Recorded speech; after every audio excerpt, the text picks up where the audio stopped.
সেই মুসলিমের চলাফেরা দেখেন, রমাদান মাসেও নামাজ ছিল না অনেকের, রোজার হক ঠিক মতো ছিল না, রমাদান মাসে কোরআন আগলাই করতে পারলো না, কোরআন তেলাওয়াতটুকু শিখতে পারলো না, রমাজানে কোরআনের খেদমত করতে পারলো না, রমাজানেও যাকাত দেয় নাই, রমাজানেও সুদ খেয়েছে, নাউজুবিল্লাহ, রমাজানেও ঘুষ নিয়েছে। কত কত মানুষ ঘুষ নিয়েছে রমাজানে, রমাজানে কত জেনা করা হয়েছে, নাউজুবিল্লাহ, রমাজানে কত মানুষ মাপে কম দিয়েছে, রমাজানে আমরা কত প্রতারণা করলাম আল্লাহর সাথে।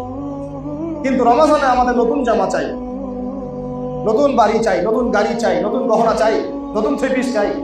যেন ঈদের দিন মনে হয় এদের জন্যই, এদের সাথে ঈদের খুশির কোনো সম্পর্ক নাই, এই মানুষদের সাথে ঈদের খুশি কি নাই, কোনো সম্পর্ক নাই। তাদের জন্য ঈদ উল ফিতর ছিল, এই খুশি ছিল, ক্ষমা ছিল, যারা রমাজানের হক আদায় করতে পেরেছে, সওম ঠিকঠাক মতো রেখেছে, কোরআন ঠিকঠাক মতো পড়েছে, মানুষকে পড়িয়েছে, ইবাদতের পাবন্দ ছিল, তাহাজ্জুদ করেছে, তারাবির হক আদায় করেছে, কাউকে কষ্ট দেয়নি, দান সদকা করেছে, বেশি বেশি জিকির করেছে, যাকাত ফিতরাগুলো আদায় করেছে, আল্লাহর কাছে ভয়ও ছিল, আশাও ছিল, ইনশাআল্লাহ আল্লাহ রাব্বুল আলামিন জানতো এই বান্দাদেরকে মাফ করে দিবেন।